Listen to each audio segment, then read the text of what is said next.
আসসালামু আলাইকুম, welcome back to my YouTube channel. কেমন আছেন বন্ধুরা? আশা করি অনেক ভালো আছেন। আমার টাইটেল আর থাম্বনেল থেকে আপনারা বুঝতে পেরে গেছেন যে আজকে আমি কী রেসিপি শেয়ার করতে চলেছি। হ্যাঁ বন্ধুরা, আজকে আমি আপনাদের সঙ্গে শেয়ার করছি নুন ঝাল পেয়ারা মাখা। খুবই সুন্দর, ভিডিওটা দেখুন, যে জল চলে আসবে।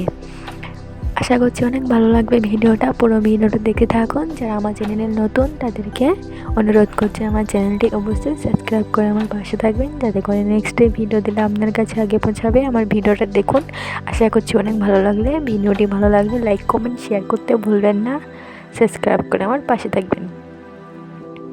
তো এই দেখুন, এই পেয়ারাগুলো আজকে আমি মাখিয়ে দেবো।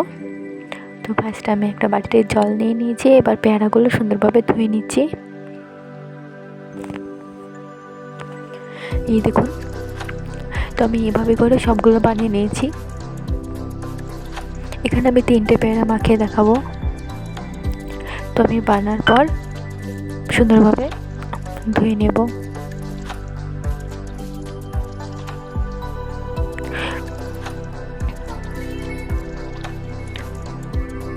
এবার আমি পেয়ারাগুলোকে একটা পাত্রের মধ্যে ধুয়ে দিচ্ছি।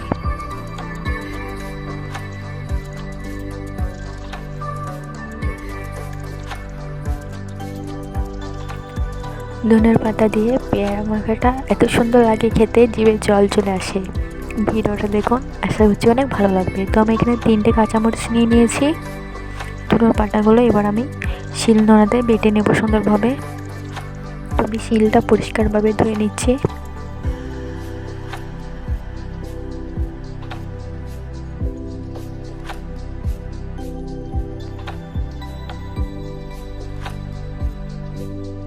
এই দেখুন, আমি ধনের পাতাগুলো এবার ধুয়ে দিচ্ছি।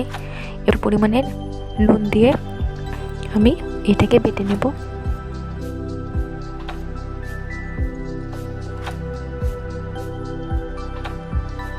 আমি এখানে আরেকটি কাঁচা লঙ্কা অ্যাড করলাম, কারণ একটু ঝাল ঝাল হলে খেতে ভালো লাগবে। তো এবার আমি নুনটা দিয়ে দিলাম। এবার আমি সুন্দরভাবে এটাকে মিক্স করে নেব। মিক্স করে এটাকে বেটে নেব। এবার আমি হাতের সাহায্যে বাটা হয়ে গেছে। এবার আমি এটাকে একটা বাটিতে তুলে রাখছি।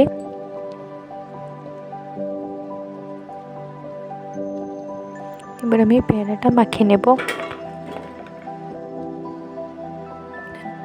ধুয়ে রাখা পেয়ারাগুলো দিয়ে দিলাম। এবার আমি বেটে রাখা মশলাটা দিয়ে দিলাম।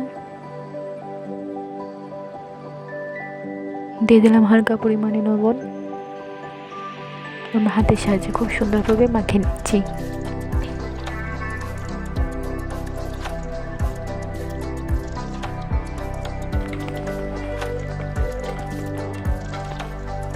অনেকের হয়তো জিভে জল চলে আসবে, তো যাদের ভাতে পেয়ারা আছে চট করে আমার মতো এরকম মশলা করে খেয়ে নাও। এত সুন্দর হয়েছে খেতে, কি বলবো। পুরো ভিডিও দেখার জন্য অসংখ্য ধন্যবাদ।